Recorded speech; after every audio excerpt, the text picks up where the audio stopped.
Since may hangover pa tayo sa ating Indonesia travel, ngayong araw na to magluluto tayo na pinakapaborito at pinakamasarap na cuisine ng Indonesia, ang beef rendang. According sa mga lokal, ang pinakamasarap na rendang, mapa beef, pork, and chicken ay gawa sa Padang. Right then when we arrived at Nusa Penida, nakita namin ang Padang store kung saan nagsiserve sila ng beef rendang at bumili kami ng 3 bugkos. Bugkos meaning is binabalot.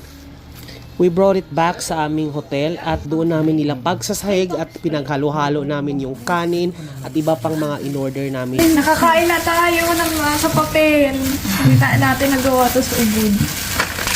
Ito talaga yung main bucket list na ano. Kanin mo. Ano kanin? Ulam ko nga kinukuha ko eh. Nga ulam mo. Hinati ko na nga, kukuha ko. Parang piyesta sa Bohol. Sarap, diba? May coconut, no? May ibang ano May siya. coconut. Lagyan natin ng sili. Lasang gata. May iba siyang ano te. Ano kaya ingredient ito no? Tap. Google ko talaga to. Makakatipid tayo pagkain. Dayuhin natin. Kaya naman pagbalik sa Pilipinas, nag-google at nag-search talaga kung ano mga ingredients na pwede nating ihalo para makabuo tayo ng rendang made in the Philippines. Kaya naman nabili natin itong sambal oilic, dried kaffir lime leaves, at ang kanyang galyanggal crushed na naka-paste na rin siya, bottled na nabili sa Lazada online. At bumili na rin tayo yung pinaka-main ingredients na rendang paste. So, kumpleto na ang kanyang mga ingredients sa likod pag binabasa mo. So, sinalang na natin, magsalang tayo ng tubig, papakuluan natin ng 1 kilong baka para lumambot. Mga 45 minutes natin itong papakuluan. Ipiprecook natin ng maigi para pag sisasalang na natin pagluto mamaya, dire-diretso na. So, ayan, isasalang na natin siya and papabayaan lang natin siya. Then, ihahanda na natin ng ating mga ingredients na binili natin sa online store sa Lazada para dire-diretso na. Paglalagyan din natin ng cubes na beef cube para dire-diretso at sumasarap at masalang mag-enhance ang amoy. May mga ingredients na tayong ihahalo. Sibuyas, syempre, ihahanda na natin panggisa later. Ayan, hihiwain lang natin siya ng maliliit para mas maluluto at equally distributed siya kapag gumisa na siya. And yan na lumambot na siya after 45 minutes. Ihahango na natin siya ng todo-todo dahil diyan na rin natin igigisa ang ating mga ingredients or ricado. Then maglagay tayo ng mantika, igisa ang sibuyas at ilagay na rin natin ang ating bawang na niluto na rin to, no? Binili na rin siya ready to cook and isasalang na natin ang ating pinalambot na baka and hahaluin para equally distributed ang amoy ng ricado. Tapos halo-haluin at ihanda na rin natin ang ating rendang paste para tuloy-tuloy na ang ating gawain, no?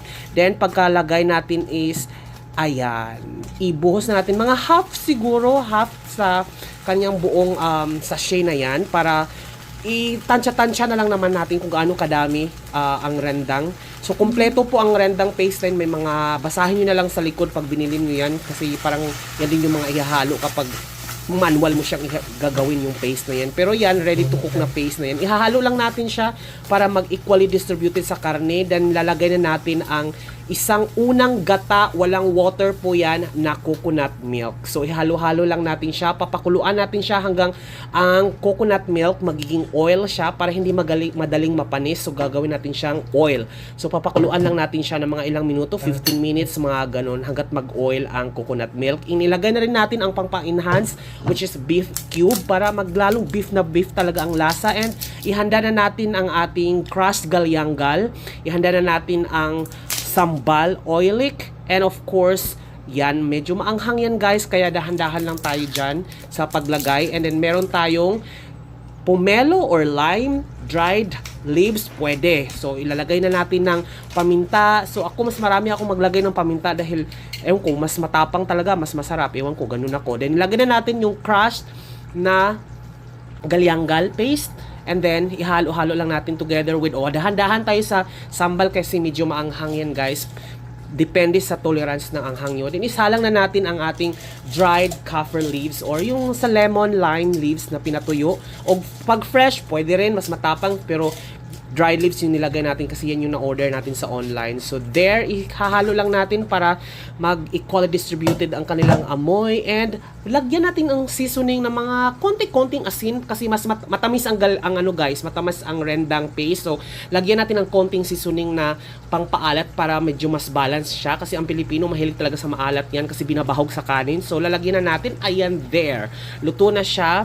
Pag nahalo na lahat, pag na-oil na, so isasalang na natin, or ihahango na natin para ready to eat na ang ating beef rendang made in Philippines. There you go. Kain na, guys.